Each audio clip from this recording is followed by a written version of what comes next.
Everybody, East Coast Pete. I'm going to stop my show for a second. This is part 2 of Stevie Nicks.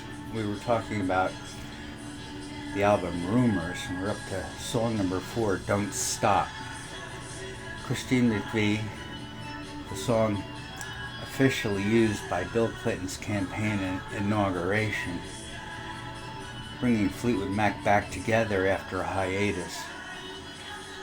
5, Go Your Own Way. This is Lindsay's best song, but only with Stevie's counterpoint. Their parting was irrevocable. Lindsay's exploding. Oops. Number 6, Songbird.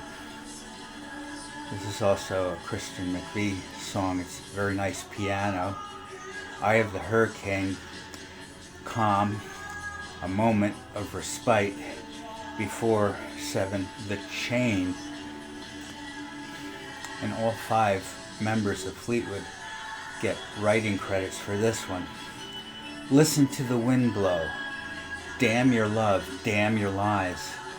And if you don't love me now, you will never love me again. No. 8, You Make Lovin' Fun. Christine again tries to distract the war, but if it's not fun, there's no pretending that it is. 9, I Don't Want to Know. More messages back and forth. You can hear the tension being prolonged to finish this album. And 10, Oh Daddy. It's about Mick Fleetwood. Why am I so weak when you're so strong? Because John McVie is hitting the bottle. And 11, of course, Gold Dust Woman. Stevie at her most severe. She knows she's on her own. Did she make you cry? Did she make you break down? Did she shatter your illusions of love? And 8, Stevie's persona on the Welsh Witch began, and her fan base grew in proportion to the album's success, which sold more copies than any band had ever sold. There was tension between Stevie and Lindsay, matching the tension between Christine and John McVie, Fleetwood Mac's bassist. The tension translated to the music. During the recording of Rumors, Stevie had broken up with Lindsay. The recording sessions were volcanic, and the angst was translated in the studio and on the stage. The band paid a terrible price, sacrificing themselves for the music, especially on tour, worldwide, for a year.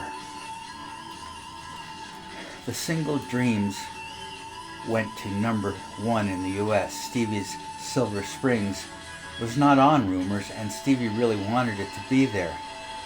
The people at Warner slapped it on the B-side of Go Your Own Way. It's a single. And at this time, Stevie began an affair with Mick Fleetwood. And why not? The tryst was short-lived. The two agreed that if they continued, the band would certainly break up. In '78, the album Tusk. It's a double album. Fleetwood Mac had 3 songwriters, all peaking. Songs that weren't included were put aside for later use, so they all kept at it. Perhaps solo careers were considerations, and Tusk only sold 4 million units, which was a disappointment to Warner because Rumors had sold 10 million. Stevie's songs on Tusk were Sarah, Storms, Sister of the Moon, Angel, and Beautiful Child. Stevie opted to stay in Fleetwood Mac with the provision that she be given time to pursue a solo career. The others were not really delighted by this. In '81, Stevie's first solo record, Belladonna. A belladonna is a flower and a poison. It debuted at number 1 in the US. Rolling Stone magazine called Stevie the reigning queen of rock. The White Winged Dove Tour, Stevie's first solo tour, was very much a success for Stevie, not so much for Fleetwood Mac. Millions of fans followed Stevie. In '81, Mirage by Fleetwood Mac and Tour saw a little of the romantic tension, but these were professional and gifted musicians. They may not all be buddy-buddy, but the live shows were immaculate.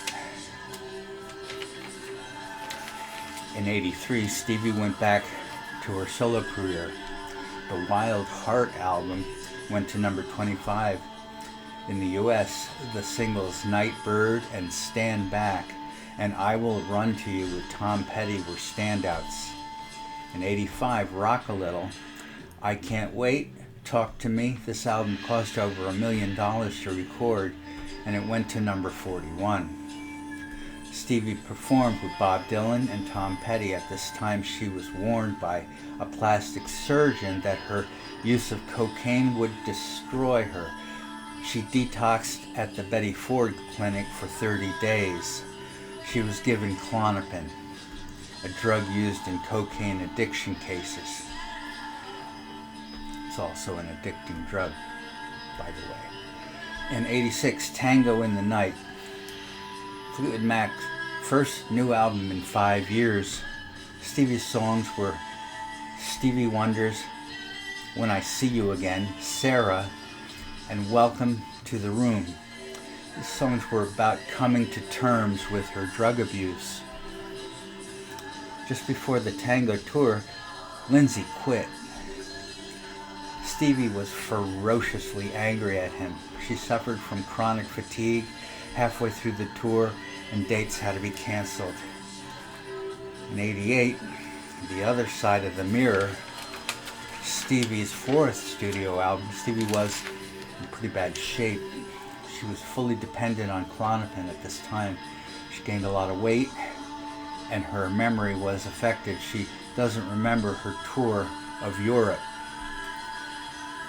In '90, Behind the Mask, Fleetwood Mac only had moderate success in the US with this one, but the album went to number 1 in the UK. Fleetwood refused to allow Stevie to put Silver Springs on her solo album. She wanted to save it for a Fleetwood Mac box set, causing Stevie to quit Fleetwood Mac, but she rejoined when called upon to support sax playing Bill Clinton. And Lindsay came back too. Stevie said Klonopin was even worse than coke. The press were unmerciful about her weight gain. She detoxed for 47 days under hospital care. In '93, Street Angel was not well received. Stevie vowed to never step foot on another stage until she slimmed down. In 4 years, she was back in another Fleetwood Mac reunion.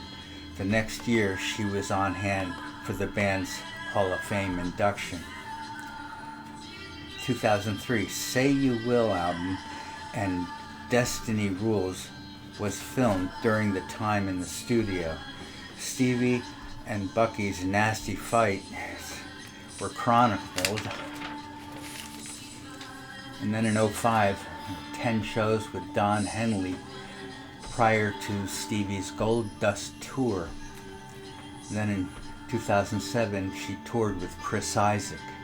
And in 2009, the Soundstage Sessions. And 2011, In Your Dreams album, Secret Love single, and a documentary